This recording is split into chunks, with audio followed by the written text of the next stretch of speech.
O Senhor esteja convosco. Proclamação do Evangelho de Jesus Cristo segundo João.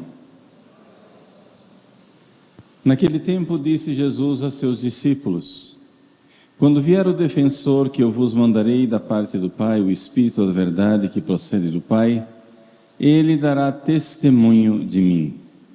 E vós também dareis testemunho, porque estáis comigo desde o começo. Eu vos disse estas coisas para que a vossa fé não seja abalada. Expulsar-vos-ão das sinagogas, e virá a hora em que aquele que vos matar julgará estar prestando culto a Deus. Agirão assim porque não conheceram o Pai e nem a mim.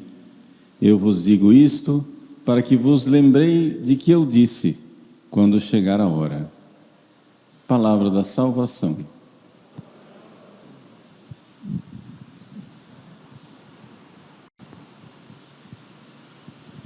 Meus queridos irmãos e irmãs, os evangelhos destes dias, até Pentecostes, são os evangelhos de Jesus na última ceia. Aqui nós estamos nos versículos finais do capítulo 15. Nesse capítulo 15, Jesus começou falando da videira, a união que nós precisamos ter com Ele. E essa união que nós temos com Jesus na videira, ela é realizada de forma bem real e concreta pelo Espírito Santo. Eu sou a videira, vós sois os ramos. Ele é a cabeça, nós somos os membros do corpo.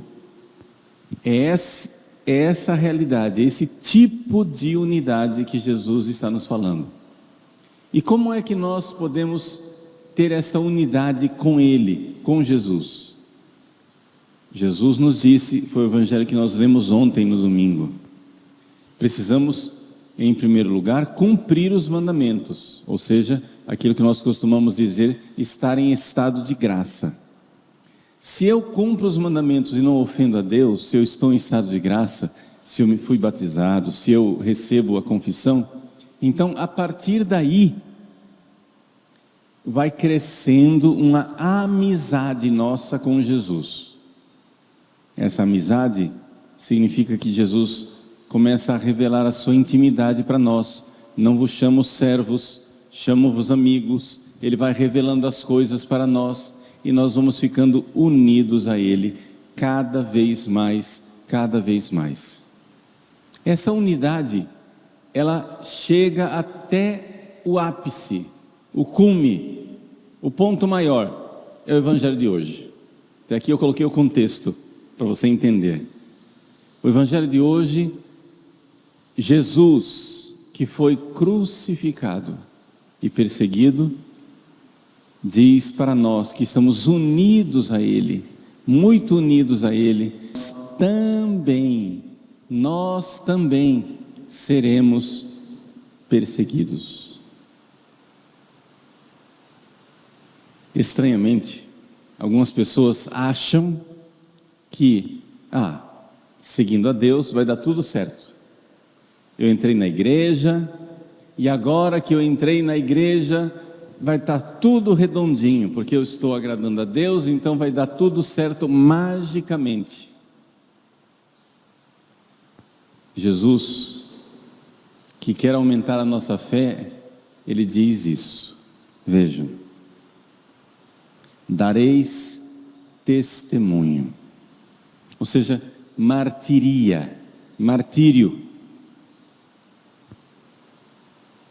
Nós iremos seguir o mesmo caminho do nosso divino esposo. Ele morreu e se entregou por nós. Quando os sumos sacerdotes mataram Jesus, eles achavam que estavam fazendo uma coisa boa. Eles disseram: Jesus se fez Deus. Sendo homem, ele se coloca no lugar de Deus. Então precisamos matá-lo, porque ele é um rebelde. Ele quer ser considerado Deus. Então vejam que aqui está a luta entre dois espíritos. Entre o Espírito Santo e o príncipe desse mundo, Satanás. Vejam, o Espírito de verdade, o Espírito da verdade que procede do Pai, dá testemunho de Jesus. O maior mártir é o Espírito Santo. Ele é a grande testemunha de Cristo. É Ele quem atesta no nosso coração. Deus revela para nós e nos diz: olha, quando vocês adoram Jesus, quando vocês amam Jesus, quando vocês entregam a vida de vocês para Jesus, vocês não estão cometendo idolatria, não estão fazendo uma coisa errada. Jesus é Deus mesmo. Esse é o Espírito Santo. Já o espírito do príncipe desse mundo, Satanás, ele faz o contrário. Ele faz com que as pessoas tenham ódio de Jesus e pensem que o cristianismo, adorar Jesus e amar Jesus, é uma abominação. Vocês vão dizer assim: mas padre, isso era lá há 2000 anos atrás. Hoje em dia, graças a Deus, todo mundo ama Jesus. Lê do engano. Por quê? Vejam, nunca o cristianismo foi tão perseguido e tão incômodo. Qual é o projeto do mundo moderno, século 21? O projeto é o seguinte: as pessoas querem fazer um governo mundial. Para que haja um governo mundial, é necessário que haja uma religião mundial. Que religião mundial é essa? É uma religião onde todas as religiões são boas, porque todas elas são verdadeiras e ao mesmo tempo todas elas são falsas e inadequadas. Eles contam para nós a historinha do elefante. 5 cegos estavam andando e encontraram um elefante. Um cego pegou na orelha do elefante e disse: nossa, o elefante parece um couro. O outro cego abraçou a presa, o marfim do elefante. Diz: nada disso, que couro que nada. O elefante parece uma coisa muito dura, um mármore. O outro abraçou o rabo. Ah, vocês são loucos. O elefante parece um chicotinho com um pompom na ponta. O outro abraçou a pata do elefante e disse: que nada, o elefante é uma coluna. E assim por diante. Cada um dos cegos abraçou um lado do elefante. E daqui a pouco os cegos estavam todos brigando. Moral da história: cada religião colhe um aspecto de Deus. Não é necessário brigar, nós todos podemos ter uma única religião, felizes e contentes. Por quê? Porque cada religião colhe um aspecto de Deus. Deus é muito grande, nós somos cegos, Deus é o elefante. O cristianismo colhe um aspecto de Deus, o islamismo outro aspecto de Deus, o budismo um outro aspecto, o shintoísmo, o animismo e assim por diante. As religiões mundiais não precisam brigar entre si, porque cada um acolhe uma coisa e um aspecto de Deus. Só que tem um detalhe, e aqui está o problema. Nós cristãos, os cristãos verdadeiros, os cristãos tradicionais, não essa mixórdia que estão fazendo o cristianismo, estão transformando o cristianismo numa conversa fiada. O cristianismo de verdade de Jesus Cristo, nós cremos que Jesus é Deus. Jesus não é um aspecto de Deus. O cristianismo não é um grupo de pessoas que fazendo orações escolheu um aspecto da divindade. Não, o cristianismo, Deus veio. Então, das duas, uma. Ou o cristianismo é a única religião verdadeira, porque Deus, de verdade, se fez homem. Maomé não pretende ser Deus, ele é só um profeta. Buda não pretende ser Deus, ele é só um iluminado. Confúcio não pretende ser Deus, ele é só um filósofo. Moisés não pretende ser Deus, ele é somente aquele que subiu no monte, se encontrou com Deus e trouxe a lei. Mas Jesus foi crucificado exatamente porque ele era filho de Deus. E os homens não podiam aceitar isso. E rejeitaram Jesus. E nós cristãos que temos o Espírito Santo, o Espírito da verdade em nossos corações, o Espírito da testemunha de Jesus, e nós sabemos que Jesus é Deus. Portanto, o cristianismo é a única religião verdadeira. Porque Deus veio aqui na história, se fez homem. E rejeitá-lo é um grave erro. E aceitá-lo é a maravilha, é a salvação. Portanto, o cristianismo não dá para reconciliar. O cristianismo tradicional não pode ser reconciliado com este projeto de religião mundial.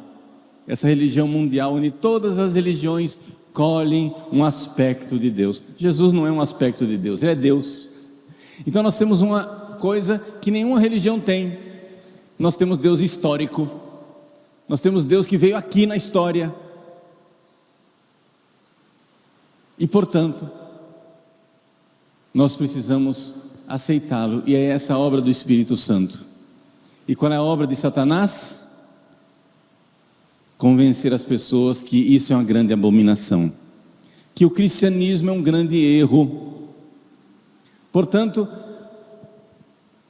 Satanás quer inspirar teólogos modernos para transformar o cristianismo numa religião igual às outras, acrescentar água no cristianismo, diluir o cristianismo, para que ele perca essa densidade de verdade. Então, qual é o projeto político mundial? É o seguinte: Jesus não é Deus.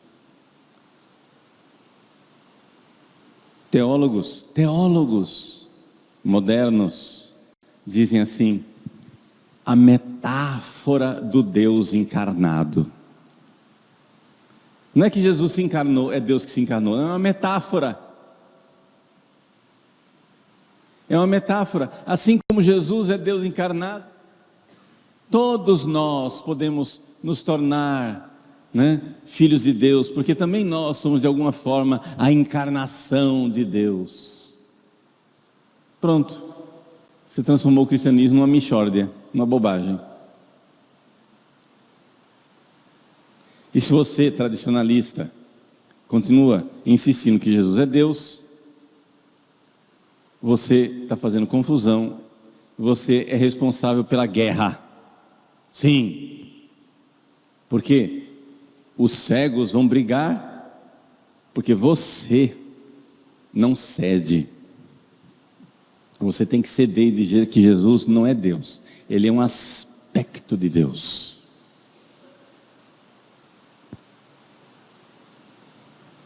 E assim todas as religiões viverão num congraçamento pacífico. Vejam, ninguém de nós quer a guerra, mas o cristianismo desde o início quer sim, tem uma pretensão sim, universal: ide por todo mundo pregar o evangelho, fazei discípulos, ide por todo mundo, batizai todos os povos, ide por todo mundo, convertei todas as nações, todas as pessoas. E com isso, por mais que a gente seja pedagógico, bonzinho, suave, delicado, meigo, com isso nós vamos incomodar as pessoas. Porque nós vamos estar dizendo, olha, Jesus é a verdade, esse negócio aí que você está seguindo não é a verdade. Você está seguindo um falso Deus. É isso que atesta o Espírito Santo. E ao atestar isso, o Espírito Santo faz de nós mártires, testemunhas.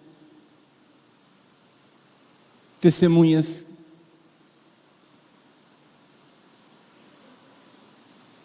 E não somente Jesus é Deus, e isso nós temos em comum com todos os cristãos tradicionais, mas esse Jesus que é Deus, deu o poder a homens escolhidos, os apóstolos, aqui na última ceia, nesse mesmo ambiente aqui em que nós estamos no Evangelho de hoje, e disse, pegou o pão e disse, isso é meu corpo, pegou o vinho e disse, esse é meu sangue.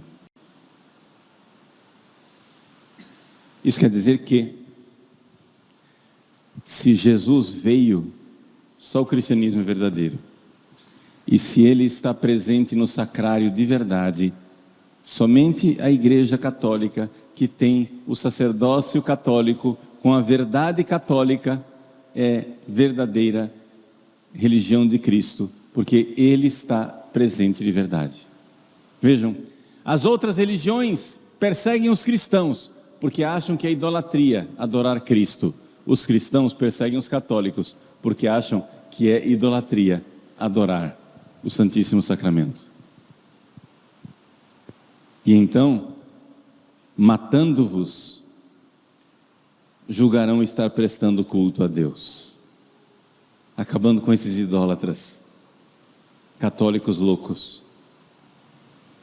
Jesus então, no Evangelho de hoje, ele não convoca uma jihad, uma guerra santa, para que a gente vá lá e mate.